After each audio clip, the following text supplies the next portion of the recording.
Hi geniuses, welcome to the channel Science Wizard. This channel is all about the science subject of classes 6th, 7th, 8th, 9th and 10th physics and chemistry. If you are new to my channel, you can subscribe to the channel for more science videos, and if you like the explanation, then please press the like button and you can share this video with your friends, family and the classmates. And the topic which we are going to discuss today is of chapter Physical and Chemical Changes, chapter 8 of class 7. So already I have made 3 videos on this topic, and today we are going to discuss the last topic of the chapter and the question and answers from the Living Science book. So the last topic is separating a solid from a solution. So what is solution first? So solution mainly contains 2 substances in it. One is the solute and another one is the solvent. Okay, so what is solute? Solute वो substance होता है जो कि less quantity में present होता है किसी भी सॉल्यूशन में, और सॉल्वेंट वो सब्सटेंस होता है जो कि लार्जर क्वांटिटी में प्रेजेंट होता है किसी भी सॉल्यूशन में. As the name represent solvent, ठीक है, तो सॉल्वेंट का मतलब वो सब्सटेंस जो अपने अंदर किसी दूसरे सब्सटेंस को डिसॉल्व करता है. ओके, सो बेसिकली ये डिसॉल्व करता है अपने आप में, और जो सॉल्यूट होता है वो उसमें डिसॉल्व होता है. So this is the basic difference between the solute and the solvent. Let me explain it through the example. Suppose you are considering the salt solution. So अगर मैं salt solution की बात करूं तो what is the solute here? Salt, क्योंकि ये small quantity में होता है. And what is the solvent here? Water. तो जो salt है वो dissolve होता है, और जो water है वो dissolve करता है salt को. Okay, so salt solution में there is salt and water. So I hope all of you know that कि जो सी वाटर होता है वो बहुत ज्यादा सॉल्टी होता है, ठीक है. And why it is salty? Because it has the salt dissolved in it. उसमें सॉल्ट होता है, और बेसिकली जो सॉल्ट आप अपने खाने में यूज करते हैं which is the sodium chloride salt, that is basically obtain from the sea water. क्योंकि जो सी वाटर होता है उसमें बहुत ज्यादा अमाउंट में सॉल्ट जो होता है वो डिसॉल्व्ड होता है. So now we are going to discuss how we are going to separate the solid which is the salt, okay, salt from the solution. Solution means when the salt is dissolved in water. So basically salt और water यहाँ पे mixed है एक दूसरे के साथ. Okay, so इसमें से मेरे को केवल salt separate down करना है. So what are the methods which I can use? First method is the evaporation method. So we can separate the salt, that is the solid which is dissolved in water, by completely evaporating the water. ठीक है, तो अगर पानी में नमक घुला हुआ है तो हमें क्या करना है, उसमें से केवल जो सॉल्ट है उसको सेपरेट आउट करने के लिए उसमें जितना भी पानी है उसको इवापोरेट कर देंगे. ठीक है, क्योंकि आपको पता है जब भी आप वाटर को बॉईल करते हैं तो वो इवापोरेट हो जाता है and it converts into water vapour. और ये मेथड क्यों पॉसिबल है? द मोस्ट इंपॉर्टेंट थिंग, क्योंकि जो सॉलिड होता है उसका बॉइलिंग पॉइंट हायर है देन द वाटर. ठीक है, अब इमेजिन करो कि वाटर बॉईल करता है एट 100 डिग्री सेल्सियस. ठीक है, सो अगर सॉल्ट भी, ठीक है, वो बॉईल होने लगे, मतलब इवापोरेट होने लगे एट द सेम टेम्परेचर, तो क्या पॉसिबल है वाटर और सॉल्ट को सेपरेट करना? नहीं. ठीक है, क्योंकि सॉल्ट का जो बॉइलिंग पॉइंट होता है वो ज्यादा होता है as compare to the water. इसीलिए जब भी आप सॉल्ट और वाटर के मिक्सचर को बॉईल करते हैं तो जैसे ही 100 डिग्री सेल्सियस टेम्परेचर पहुंचता है, वाटर जो है वो कन्वर्ट होना शुरू हो जाता है इनटू द वाटर वेपर, और वहां पे जो रेसिड्यू बच जाता है at last, that is the salt. ठीक है, तो सॉलिड रेसिड्यू बचता है, दैट इज द सॉल्ट. तो by evaporation method you can easily separate the salt from water. ठीक है, और जनरली सी वाटर से सॉल्ट कैसे बनाया जाता है? तो salt is obtain from the sea water by collecting the sea water in the shallow pond. ठीक है, शैलो पॉन्ड का मतलब सी तो बहुत बड़ा है, ठीक है, उसमें से सारा पानी इवापोरेट हो ही नहीं सकता, तो आपको सॉल्ट मिलेगा कैसे? सो बेसिकली क्या किया जाता है, एक शैलो पॉन्ड बनाया जाता है, छोटा सा गड्ढा टाइप पिट. ठीक है, उसमें सी वाटर को भरा जाता है, फिल किया जाता है, और धीरे धीरे करके जब उसमें से जो वाटर होता है वो सारा इवापोरेट हो जाता है, तो एट लास्ट इवापोरेट होने के बाद due to the heat of the sun, so salt वहां पे आपको मिल जाता है. So this is the first method by which you can separate the salt from sea water. The next method is the crystallization. ठीक है, so basically crystallisation method जो होता है इसमें क्रिस्टल्स फॉर्म होते हैं. सो आपने ये नोटिस किया होगा कि जो शुगर है बेसिकली आपका, ठीक है, शुगर में जो छोटे छोटे से आपके पार्टिकल्स होते हैं शुगर के, वो एक फिक्स शेप में होते हैं। They are all in the cubic structure, ठीक है, उनका सेम बेसिक शेप होता है। तो उसको हम कहते हैं crystals. They are the crystals of sugar, ठीक है। आपने रॉक सॉल्ट देखा होगा, काला नमक का क्रिस्टल्स देखे होंगे, ठीक है। तो अब ये क्रिस्टल्स बनते कैसे हैं, और अगर इवापोरेशन से ही सेपरेट हो जाता है तो why we need this method, crystallization method. So सबसे पहली चीज आपको ये याद रखनी है कि इवापोरेशन और क्रिस्टलाइजेशन में एक डिफरेंस ये है कि अगर आप इवापोरेट करके सॉल्ट को अलग कर रहे हैं तो वहां पे जो सॉल्ट है उसमें बहुत सारी इंप्यूरिटीज रहेंगी, ठीक है। Again you have to clean all those impurities from the salt, ठीक है, in order to get the pure amount of salt. But crystallization method में क्या होता है, आपको जो सॉल्ट के क्रिस्टल्स मिलेंगे they are in pure form, ठीक है। वहां पे कोई भी उस क्रिस्टल्स में कोई भी इंप्यूरिटी नहीं होती, वो सिर्फ सॉल्ट के ही क्रिस्टल्स होते हैं। ओके, सो बेसिकली जो क्रिस्टल्स हैं जैसे कि सॉल्ट के, आलम को हिंदी में फिटकरी कहते हैं। फिटकरी अगर मैं बताऊं तो आपके जो दादाजी लोग थे वो आफ्टर शेव एलम ही यूज करते थे in order to soothe their skin, ठीक है। जो सब्सटेंस होते हैं जैसे एलम है, सॉल्ट है, वो पानी में मिक्स होता है तो सॉल्यूशन बन जाता है और उस सॉल्यूशन से फिर क्रिस्टल बनाया जाता है, and the process is known as the crystallization. So suppose you have to make the crystals of alum, ठीक है। So just go and buy the alum from the grocery store. For that you need water, nylon thread, clean cups, beaker, spoons, stick and a piece of a fine cloth, ठीक है। Now heat some water in a beaker, एक beaker ले लीजिए, उसमें पानी गर्म कर दीजिए और जब वो पानी गर्म हो जाए तो उसको स्टोव से रिमूव कर दीजिए, ठीक है, और फिर उसको एक क्लीन कप में ट्रांसफर कर लीजिए वाटर को। एंड आफ्टर दैट उसमें एलम आप स्लोली डिजोल्व करते जाइए, ऐड करते जाइए, ठीक है। ये कब तक ऐड करेंगे आप उसमें, पहले तो क्या होगा, क्योंकि जो वाटर है वो गर्म है, उसका टेम्परेचर हाई है, तो जो एलम है वो जल्दी जल्दी डिजोल्व होता जाएगा उसमें, ठीक है। और आप ये तब तक करते जाइए जब तक कि और ज्यादा एलम उसमें डिजोल्व नहीं होता। ये आपको कैसे पता चलेगा कि और ज्यादा एलम डिजोल्व नहीं हो रहा, जब आप डिजोल्व करते जाएंगे तो एक टाइम के बाद जो एलम है वो नीचे जाके डिपॉजिट होता जाएगा, वो पानी में सॉल्युबल नहीं होगा, ठीक है। और जैसे ही वो स्टेज आती है तो उसी को हम कहते हैं saturated solution of alum in the hot water, ठीक है। तो आपने अब उसका सैचुरेटेड सॉल्यूशन बना लिया। सैचुरेटेड सॉल्यूशन मतलब अब पानी में उस क्वांटिटी ऑफ वाटर में और ज्यादा आप एलम को डिसॉल्व नहीं कर सकते।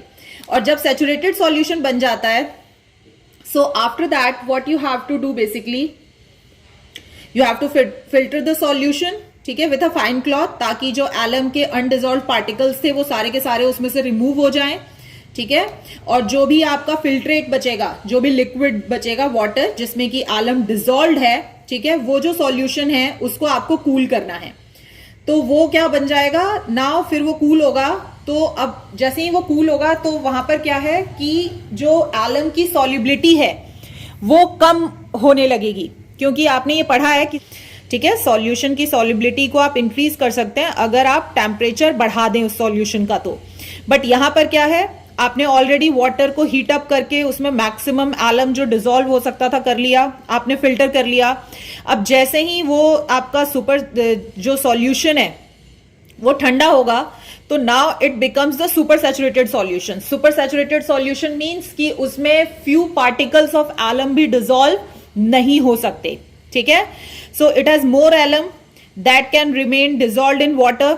सो जैसे ही वो ठंडा होगा तो थोड़े से और एलम ऐसे होंगे उसमें जो कि फिर से आगे सॉलिडिफाई हो जाएंगे, ठीक है।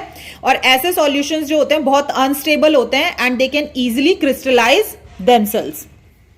उसके लिए आपको करना क्या है, बस कि leave the cup undisturb overnight. आपको उसको टच नहीं करना, जस्ट लीव इट। जैसे उसका टेम्परेचर कम होता जाएगा, जो एलम उसमें डिसॉल्व था वो अपने आप ही क्रिस्टलाइज होने लगेगा, ठीक है। So some crystals of solid alum will form at the bottom of the cup when the solution cools down.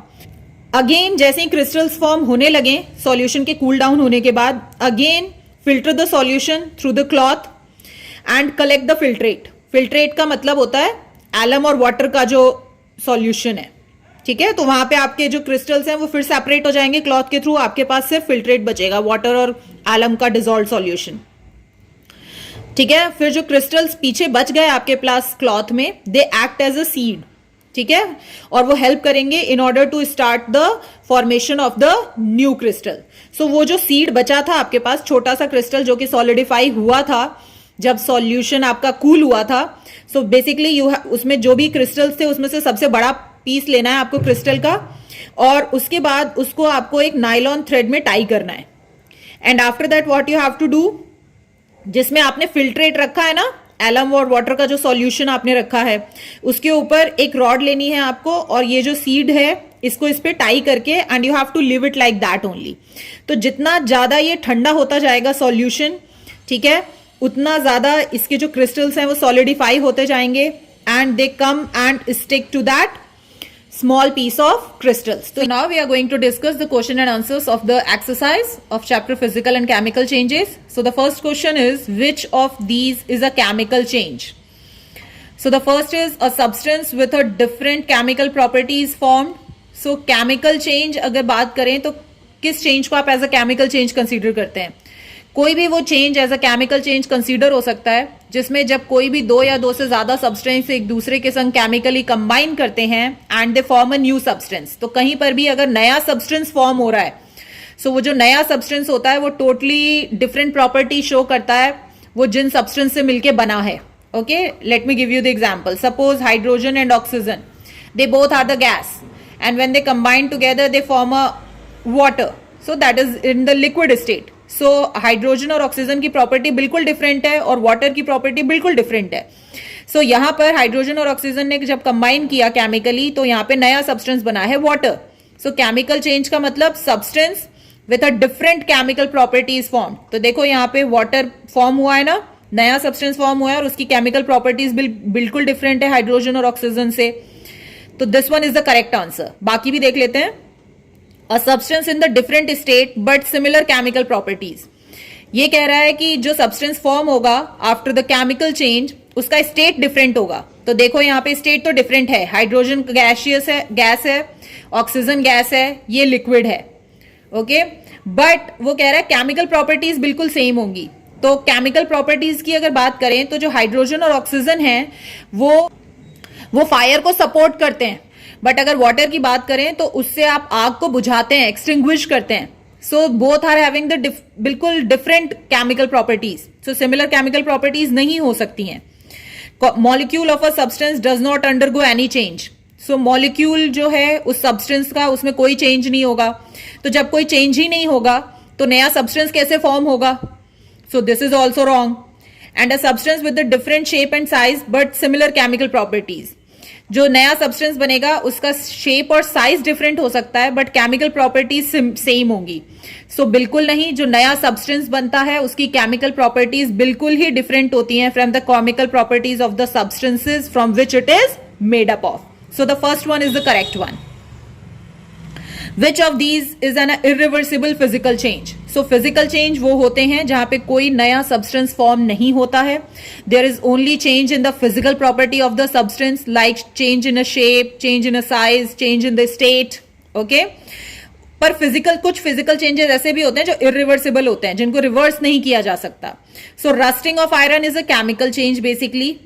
Freezing of water, ठीक है, वाटर को आप फ्रीज करते हैं तो इट बिकम्स आइस, और आइस वापस से मेल्ट होके वाटर बन सकता है. तो ये फिजिकल चेंज तो है बट इट इज रिवर्सिबल. और डबल डिकम्पोजिशन रिएक्शन, तो डबल डिकम्पोजिशन रिएक्शन ही लिखा हुआ है, मतलब chemical reaction is going on here, so it is a chemical change. And next one is the breaking of a glass tumbler. तो आपका कोई कांच का ग्लास जो है वो टूट जाता है, तो वहां पे कोई केमिकल रिएक्शन तो हो नहीं रही, there is no chemical change, so it is a physical change. But क्या जो ब्रेक हो गया है आपका ग्लास टम्बलर, क्या आप उसको वापस से जोड़ पाएंगे? No. So it is not a reversible change, it is a irreversible change. So this one is the correct answer. And a arrow pointing downwards in a chemical reaction shows. तो जब भी कोई केमिकल रिएक्शन होती है तो हमने इस chapter में दो एरोज के बारे में पढ़ा है. एक होता है एरो अपवर्ड्स और एक होता है एरो डाउनवर्ड्स. ठीक है, तो अपवर्ड्स एरो मतलब कि ऊपर की तरफ जा रहा है. ऊपर की तरफ कौन जाएंगे? Gases, because they are lighter. तो किसी भी रिएक्शन में अगर गैस इवॉल्व होती है तो वो लाइटर होते हैं and they move upwards, but किसी भी रिएक्शन में जब प्रेसिपिटेट बनता है, ठीक है, तो प्रेसिपिटेट जो होता है मैंने आपको बताया था, it is the insoluble solid, okay, in the solution, किसी भी लिक्विड में जो इनसॉल्युबल सॉलिड होता है उसको आप प्रेसिपिटेट कहते हैं। सो ये जो होता है ये हेवियर होता है then the water, so it comes and settle down at the bottom, so वो नीचे आके सेटल होता है precipitate, and that's why the downwards arrow is used to show the precipitation reaction and the formation of precipitate. So the formation of precipitate is the correct one. A chemical reaction in which the heat is given out. So heat बाहर निकल रही है, ठीक है, so exo means exit हो रही है, बाहर जा रही है, कौन? Heat. So exothermic reaction is the correct one. In a combination reaction, how many products are formed? तो कॉम्बिनेशन रिएक्शन में हमने क्या देखा था, दो या दो से ज्यादा सब्सटेंस एक दूसरे के संग कंबाइन करते हैं, तो वहां पे जो प्रोडक्ट फॉर्म होता है that is only one, okay, so we have seen that x plus y gives xy. So if I give you the example like carbon when burned in the presence of oxygen it forms the CO2. So this is combination reaction जिसमें दो या दो से ज्यादा substances combine करके केवल एक substance बनाते हैं, so only one is the correct answer. What happened in a displacement reaction? So displacement means displace कर रहा है, ठीक है, हटा रहा है, कौन हटाएगा किसको? जो ज्यादा रिएक्टिव है वो लेस रिएक्टिव को हटाएगा. So A is more reactive element replaces a less reactive element, तो A ज्यादा रिएक्टिव है तो वो लेस रिएक्टिव को हटा देगा, या फिर लेस रिएक्टिव रिप्लेस करेगा मोर रिएक्टिव को, नॉट पॉसिबल. या फिर an element replace one which is equally reactive, अगर दोनों ही इक्वली रिएक्टिव हैं तो दोनों ही एक दूसरे को डिस्प्लेस नहीं कर पाएंगे, तो कोई डिस्प्लेसमेंट रिएक्शन नहीं होगी. And element can replace another element with no relation to the reactivity. So कोई भी एलिमेंट किसी को भी डिस्प्लेस कर सकता है, वहां रिएक्टिविटी का कोई फंडा नहीं है, तो नॉट पॉसिबल, ठीक है, क्योंकि डिस्प्लेसमेंट रिएक्शन में आपने पढ़ा है वो ही रिएक्शन होती है जिसमें ज्यादा रिएक्टिव जो आपका एलिमेंट होता है वो लेस रिएक्टिव एलिमेंट को डिस्प्लेस करता है. So A is the correct one. A neutralization reaction, neutralization means neutral, ठीक है, सो वो न्यूट्रल सब्सटेंस कौन से होते हैं? Salt and water. वो फॉर्म कब होते हैं? जब न्यूट्रलाइजेशन रिएक्शन होगी. तो कौन कौन मिलके सॉल्ट एंड वाटर बनाते हैं? Acids and the basis. आपको न्यूट्रलाइजेशन रिएक्शन का एग्जाम्पल दूं मैं. सो HCl plus NaOH gives NaCl plus H2O, ठीक है, तो यहां पे आप देखोगे कि HOH के संग कंबाइन कर रहा है, NaCl H के संग कंबाइन कर रहा है, ठीक है, सो यहां पे दोनों ही एक दूसरे को डिस्प्लेस कर रहे हैं और एक दूसरे के संग कंबाइन कर रहे हैं, तो that's why the two products are form and this is called the double displacement reaction. And oxidation reaction involves the addition of, so oxidation reaction में हमेशा एडिशन होता है ऑक्सीजन का, ठीक है, और अगर ऑक्सीजन नहीं है तो फिर वहां पे क्या होगा? There is a removal of hydrogen, ठीक है, तो या तो ऑक्सीजन ऐड होगा नहीं तो हाइड्रोजन रिमूव होगा. दोनों ही केसेस में ऑक्सीडेशन रिएक्शन होती है. In which of the following reaction is there is only one reactant? कौन से ऐसे रिएक्शन हैं जिसमें केवल एक रिएक्टेंट रहता है? सो एक रिएक्टेंट रहता है जब डिकम्पोजिशन रिएक्शन रहती है, ठीक है, तो डिकम्पोजिशन रिएक्शन में एक रिएक्टेंट जो है वो ब्रेक डाउन होता है और फॉर्म करता है दो या दो से ज्यादा product. So if given a example, so as you can see the reaction in this, the CaOH2 calcium hydroxide, this is the only one reactant and it breaks down to form the two products CaO calcium oxide and water. Okay, so किसी भी decomposition reaction में एक ही reactant होता है. So decomposition reaction is the correct one. If A is more reactive than B, अगर A ज्यादा reactive है B से तो कौन सा सही है? So अगर A ज्यादा reactive है तो obviously A B को replace कर देगा, ठीक है ना, from the salt of a B. So this one is the correct one.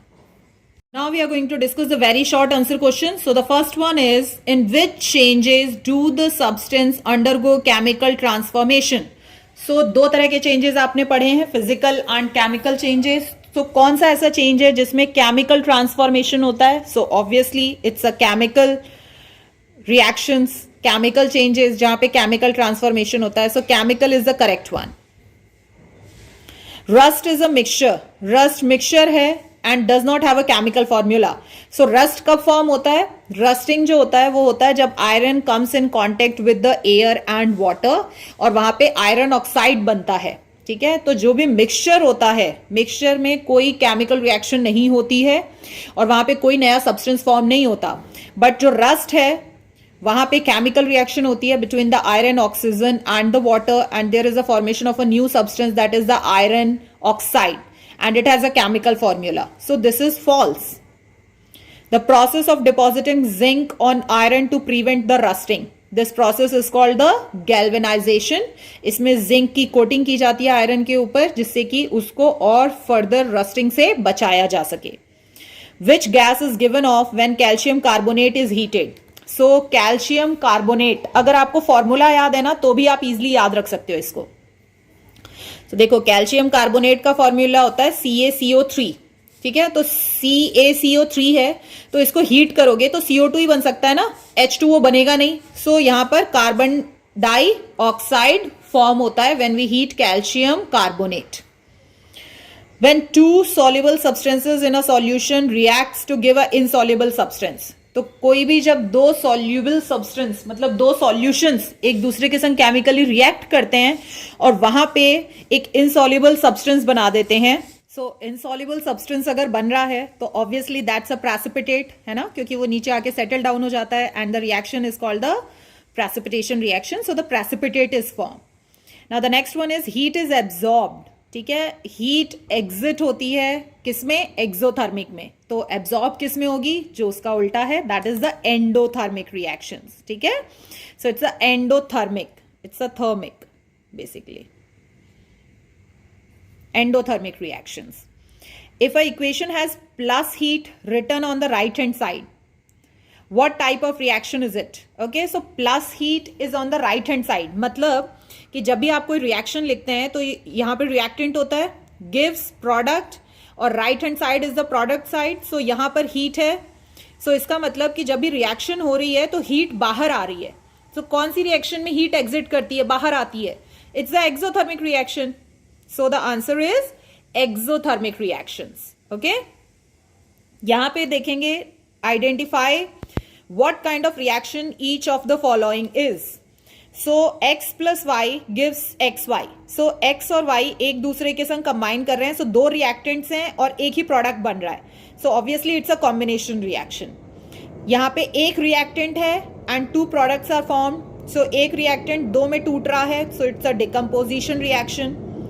AB plus xy gives ay plus xb. ठीक है, तो यहां पे आप देखेंगे ए के संग वाई कंबाइन कर रहा है और एक्स के संग बी कंबाइन कर रहा है. So it's a double displacement reaction. A B plus X gives A X plus B. जो एक्स है वो बी को डिस्प्लेस कर रहा है, एक्स ने बी को डिस्प्लेस कर दिया और एक्स ए के संग कंबाइन कर गया तो ए एक्स बना दिया और बी बाहर निकल गया. So this only X is displacing B. So this is the single displacement reaction.